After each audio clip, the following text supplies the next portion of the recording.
Inspiring interviews with today's top landlords. This is the Rental Income Podcast. And now, Dan Lane. If you've been listening to this podcast for a while, you may remember Larry Myer from Kansas City. He's been on the show a whole bunch of times. And Larry, I wanted to bring you back today because you've got some news to share with us. Tell us what you've been up to. Well, I'm kind of at the stage where sitting on the beach and reading is more it sounds a little more exciting than dealing with contractors and tenants. So I was kind of starting to think about winding down, selling off what I had, and riding off into the sunset. So I was discussing that with my son Jordan. And he said, "Well, golly shucks, Dad, why don't let's can I jump into the business and maybe we can build this up again with more rentals, and then maybe you can stick around a little longer, or have a nice life." Larry got his entire portfolio sold before he decided to go into business with Jordan. So today they're starting from scratch. They're building a brand new rental portfolio. And on the show today, we're going to figure out how they're doing it. We'll talk about what they're buying, how they're finding deals today, how they have their partnership set up, and we'll look at a recent deal and talk about the property and go over all the numbers. Joining us on the show today from Kansas City are Larry and Jordan Myer. We'll take a quick break to thank our sponsors. We'll come right back and we'll talk to Larry and Jordan. It's a lot of work to find a really good rental property. And when you actually find that property, you want to make sure you're working with a lender that can get that loan closed.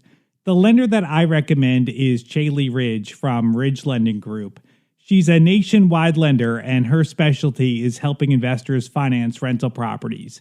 She has a ton of loan programs, and she can find something customized to you for your situation. If you want to find out more or you're ready to get started today, just go to ridgelendinggroup.com. That's RIDGE lendinggroup.com. NMLS 42056. Rental Income Podcast. The great thing with rental properties is having that monthly income. And I'm sure you really liked having that cash flow every month. Was it hard to kind of give that up when you decided to sell? Oh, yeah, because my favorite time of the month is the first. And to show you how old and outdated I am, my biggest jolly was going to the P.O. box, opening it up and seeing a huge stack of rental checks. Well, now everything's ACH delivered, but and I missed that. And now, really had nothing to look forward to. Yeah. It was like, it's the first of the month. No big deal. So it's like, there's nothing to look forward to. So kind of wanted to get back into that. And it's where we're seeing the cash flow again. And it's just, it works. So it's nice. So why did you sell? Like did you reach like a frustration point one day where you maybe had some tough times with tenants, or were you just sick of it after doing it for so long? Like, what made you want to get out of it? Well, I mean, COVID took a toll on everyone, especially in the rental business, and in my world with urban core rentals, I'm dealing with primarily restaurant workers, fast food workers. You had a fair amount of Section 8 government checks; those were nice; those still came in. But tenant portions of the Section 8 rents and all that, it was really difficult. And then getting past that, and most of the folks got current and we worked with everybody, really didn't throw anybody out. And we couldn't, but that's just not the right thing to do. So we got past that, but then it was just it's a younger man's game. I'll be 69 in 2 weeks. So, I'm not a youngster anymore. So it just became a lot more time intensive for me that it's like, well, maybe it's just time to move on. Did you consider? We started thinking about selling and just kind of winding down. Did you consider getting a property manager and maybe just be more passive, keep however many rentals you needed and hire a property manager and just not think about it? No. Okay. How I got all of my rentals is because the level of, and I'm not, not slamming any managers now because I'm kind of been out of that area, but there really weren't any good, honest property managers. And where I would get most of my business is, hi, I'm from Arizona. I've got 22 houses. Half of them are empty. Haven't heard from my manager in 2 weeks. I think he's stealing money from me, blah, blah. That's how I got all my business. Right. They let all the drug dealers in, all that. That's how I grew so quickly, Right. is because I had a pretty good reputation. So I really never thought about turning over my stuff to somebody else. Just didn't want to, that never really entered my mind.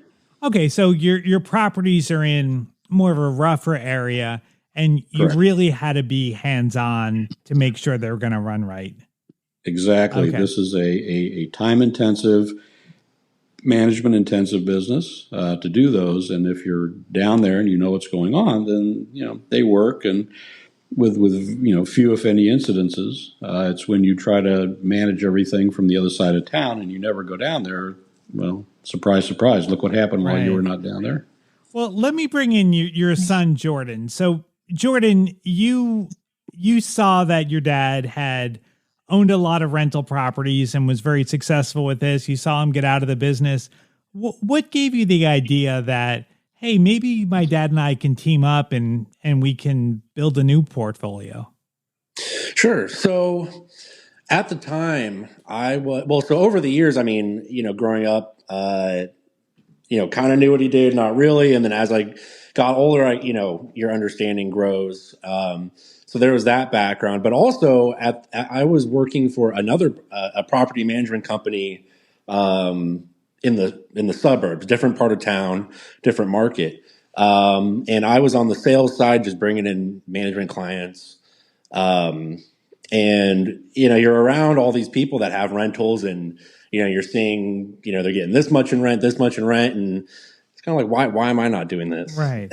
So it's like, well, my dad's been doing this forever, so we kind of started talking and brainstorming and kind of bouncing idea, and it just kind of rolled into here we are. So it's just one of those deals. I was just kind of in the market, and I was seeing everybody else, and it's like, why am I not, Right. why are we not doing this? Now, you're working for a property manager in the suburbs. So I assume they were working with nicer properties like A class or like B class properties. Is that? Oh, yeah. Okay. So that's almost like it's like a whole different market and a whole different skill set from what your dad's doing. So Larry, you guys today are investing in the area that in the urban core. Has it been hard for you guys to kind of get on the same page with how to do things? Well, I mean, from a property standpoint, stopped up toilet's a stopped up toilet wherever you go. So the property itself, is, they're bigger and nicer out where Jordan was working at, but the house is the house. It's and you still tenants, you treat them like with the respect that they deserve. And and all that. So, but it's a different. There was a learning curve getting up to speed, dealing with urban core folks as compared to out in the burbs. It's just a different. The problems are different. You're dealing with more issues in the urban core. Job loss. Low-paying jobs, whatnot. The other side, out in the burbs, we're overextended. We can't pay our rent because we bought a boat and we got to send Nancy to. So, you're still dealing with those kind of issues. It's just different issues. Right. So there was a learning curve, but he got up to speed pretty quick. And the upside is that the properties are a lot cheaper in the urban core where you invest, so you're able to get a better return. Oh yeah. We're I mean, it's a little harder to find property now because the secret. I mean, I had this all to myself for a long time. Well, now the secret's out, and so in fact, this morning Jordan and I were on the Kansas City, Missouri dangerous building list, and we probably found 15, 20 houses. All right, well, because when we get done with this podcast, we're heading in the car and we're going to go down and start looking. because these are houses that are fire damaged or their owners got frustrated and they walked away, out-of-state guys. So there's just so many opportunities down here as opposed to out in the suburbs where, you can't drive 10 feet without running into a pickup truck and a guy wanting to flip an $800,000 house. Let's talk about the actual partnership and teaming up. And so, I mean, obviously, your father and son, it sounds like you have a good relationship. But as far as going into business together, did you have any kind of a written agreement going into this? It's everything I have is set up in an LLC. And I'm not a spring chicken anymore. I mean, I'm still healthy and able to run around and hop over fences. But again, I'll be 69 in a few weeks. So there's the end of life issues with that where everything automatically reverts to him. Jordan's also a partner in some of the LLCs we have that we buy stuff together. So. And then going into this, Jordan's more I deal with all the contractors that we have just because that's what I like doing. And then we split duties on rentals and, you need to go talk to, Miss Jenkins in number 3 down on the building on 27th Terrace. You're going to be down there tomorrow. Why don't you go talk to her? Let me know what's happening. So we kind of divvy things up. Jordan's more the IT guy and software guy.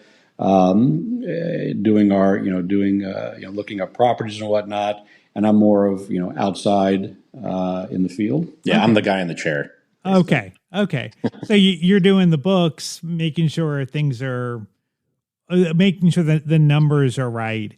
And then right. Larry's doing a lot of more of the hands-on stuff, dealing with the contractors. Yeah, and also in the beginning, I mean, I had Jordan working on one of the construction crews just to be out there and swinging a hammer and, and learning, here's how you do this and that, rather than walking into a brand new house that was built last week and, well, great, but these are 100-year-old houses and, they're not very pretty when we get them. So that gave him a better insight on, what we do, how hard we work to get them to where they're the nicest house on the block. And then, so he's got a little better background on just how things work. Just by, being a hands-on guy for a couple months, and that helped out quite a bit also. Now, as far as buying rentals and building this new portfolio, are you kind of using the same blueprint that you used before where you're buying the same types of properties, doing the same renovations, managing the same way? Or are you basically just recreating what you sold off?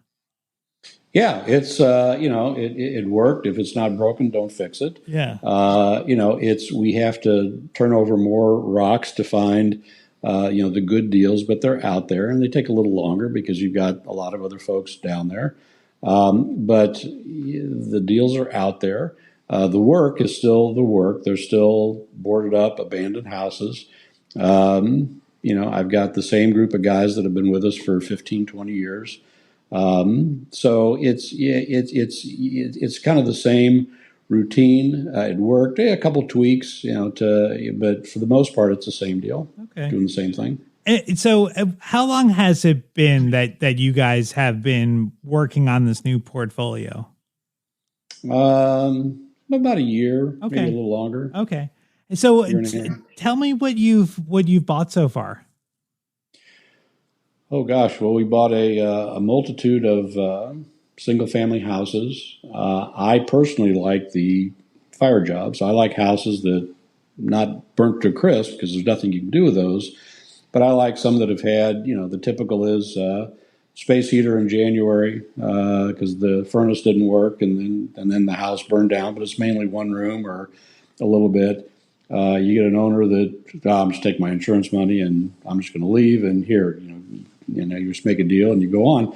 I like those. We can get into them cheap, and we're going to, it's a lot of work, but we also, so a lot of those. And I also had an 8-unit apartment building kind of fall in my lap about 2 years ago. That was kind of an interesting deal. So we finished that up, and we've got it leased up, and it's cranking out cash. Let's talk about that. Let's go into some details. So it fell on your lap. How did you find the property? I had actually, it was on a block that we'd already done probably 4 or 5 houses on, and I've been working with Legal Aid of Western Missouri for quite some time on some other things, and that's kind of their neighborhood, that one of the neighborhoods they work in, and they said, we've got this building. It's been abandoned. It's a neighborhood blight. And they first asked me if I'd like to take it over as a receiver, and I said, yeah, okay, which means I just babysit it until they can find something to do with it. Well, then it turned into, well, the lender doesn't even want to foreclose on it. It's so bad. So I ended up buying the note from the bank, large national bank. I ended up buying the note. They had a $450,000 note on the building. I bought it for $25,000. Wow. So now I'm the bank. I stepped into their position. I had to foreclose on the owner of record, which I did, and that's a 45-day process, or shorter. And then now it's legally mine. And then we started, putting it back together again. Wow. So you buy the note for 25,000, and then you foreclose on the old owners. Is that very expensive to go through all that legal work? It's really not. It was about $5,000 after everything was said and done. Okay, wow. And it takes, there's some legal work up front, notices and whatnot that has to go out, and then it's posted for X amount of weeks, and then you're on the north steps of the Jackson County Courthouse, and there you go. And then you record the deed. So it's a simple process on the Missouri side, Kansas City, Missouri. I've done that several times. I've bought notes before, so. And then once it was mine, then, we got to work. All right. So you had to come up with the 25 grand to buy the property, 5 grand to do the legal work. So you're all in at $30,000 for an 8-unit building. Right. And then it sounds like it was in pretty bad shape. How much did it cost to rehab it? Yeah, it was pretty bad. I mean, it had a fire. We had literally had to take the top, the roof off, rebuild the rafters, the roof, probably 8 to 10 dumpster loads just to get all the trash and everything down to the studs. And then after everything's said and done, we're into it just in labor and materials for about $260, $270, somewhere in there. Wow. Okay. So you're looking at say 300,000 all in for an 8-unit building, which is pretty incredible. Now, I mean, because you got the mortgage so cheap and you did the work, how much would you say that building is worth today? Well, we had an as-completed appraisal done just to see, do we sell it as is or do we hang on to it? And finished 8 units at an 8 cap, which about where it should be. We came out at $985,000. Wow! The value is $985, and you're all in at $300. Right, Jordan. This has got to be mind-boggling. It's yeah.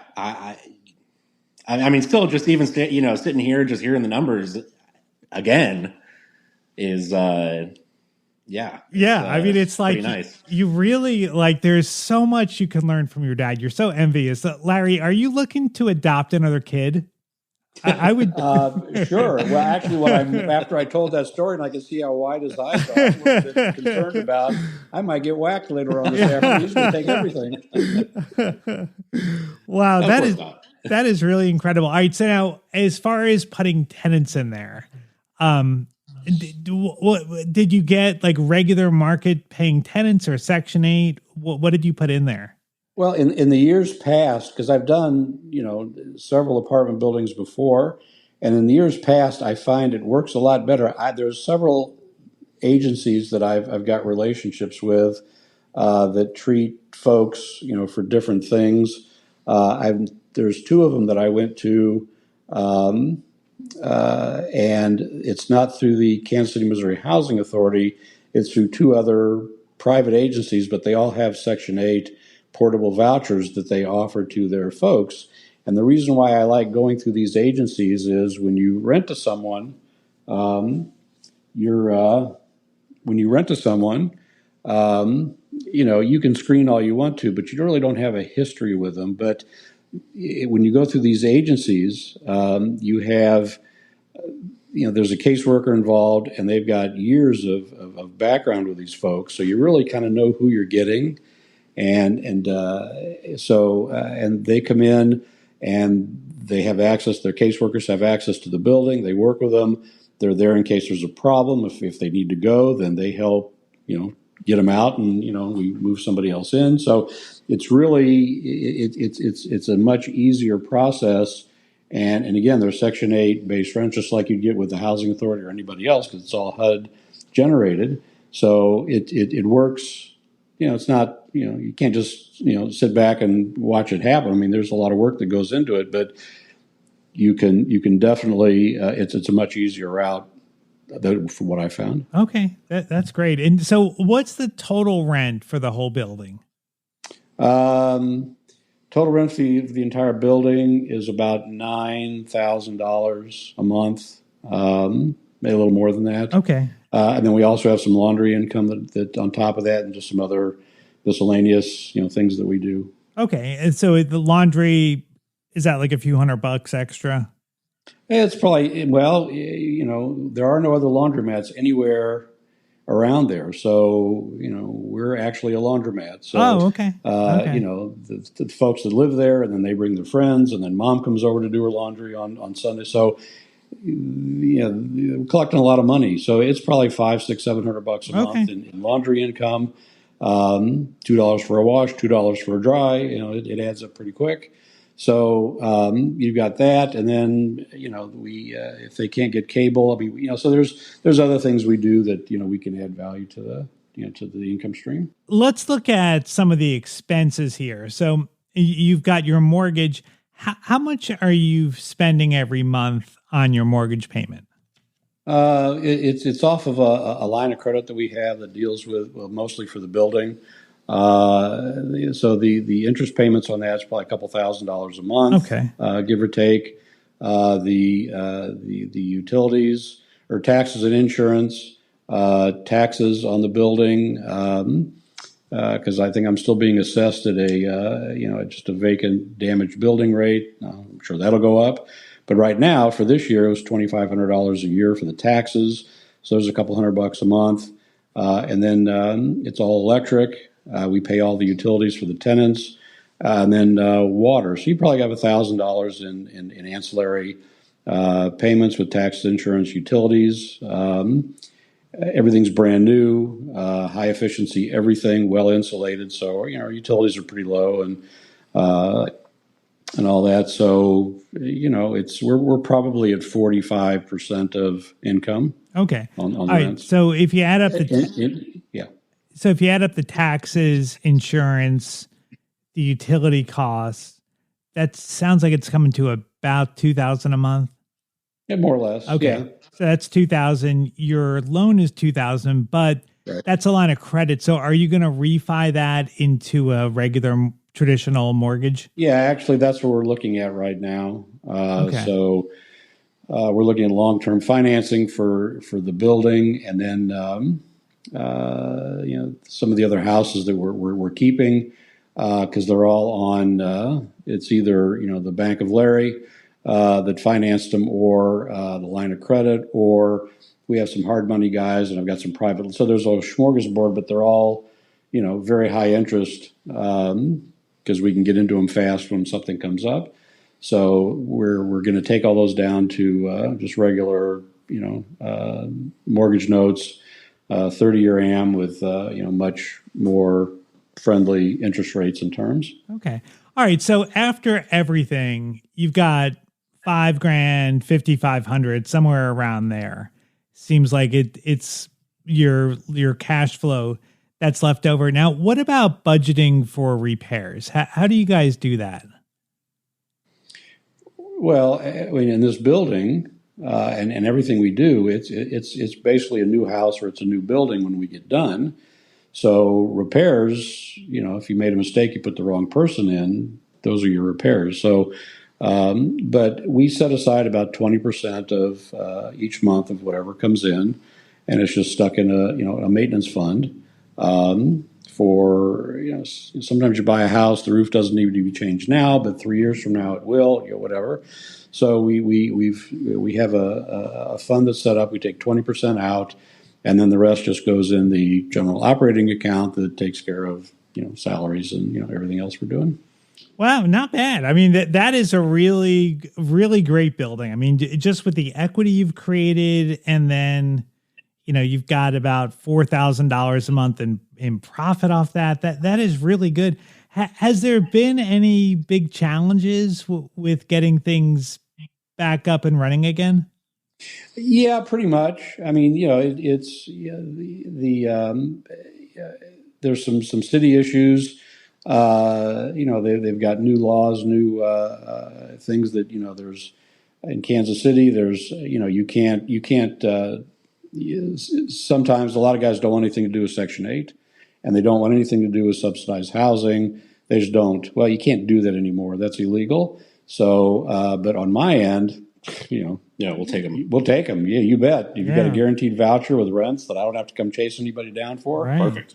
Right. Bring them, everybody. Right. In fact, I have a big sign on the side of the building, Section 8, please. Section 8, welcome. Yeah, right. So, Jordan, what about with you? Has it been different than you thought it would be, or harder, or has there been any challenges on your end? I'd say just probably the biggest challenge is just probably just the time, I guess, because you gotta takes time to go find the property. Just like kind of the homework side of it with the you got to find the property, you got to track down the owner, do your number, you do all your figures and all your legwork, and then contact the owner, try to work out the deal. So I think that was probably the biggest surprise there. It's just kind of the time, the legwork, just seeing the whole process through start to finish. What a great story. Larry is such a good investor. He's a great landlord. You can tell he really loves this stuff. And I think it's great for him to still be involved in real estate and to be able to pass down his knowledge to Jordan, and Jordan can keep things going for the next generation. Well, if anybody wants to reach out to Larry or Jordan, or if you're looking to invest in the urban core of Kansas City, in addition to the rentals, Larry and Jordan are also flipping houses, so they can sell you a house if you're looking to buy something down there, or if you have a property you want to sell, they're always looking to buy. I've got their contact information on the website. You can find it at rentalincomepodcast.com/episode 486. I'd like to thank Chaley Ridge from Ridge Lending Group for sponsoring today's episode. If you're looking to buy a rental property, whether it's your first property or you want to add to your portfolio, reach out to Chaley. She's a nationwide lender. She has a ton of different loan programs, and she can find something that'll work for you in your situation. If you want to find out more, or you want to set up a time to talk to Chaley personally, just go to ridgelendinggroup.com, NMLS 42056. Thank you so much for checking out the podcast today. Make sure you hit the follow button, and that way you'll be notified as soon as the next episode comes out. My name is Dan Lane, and this has been the Rental Income Podcast.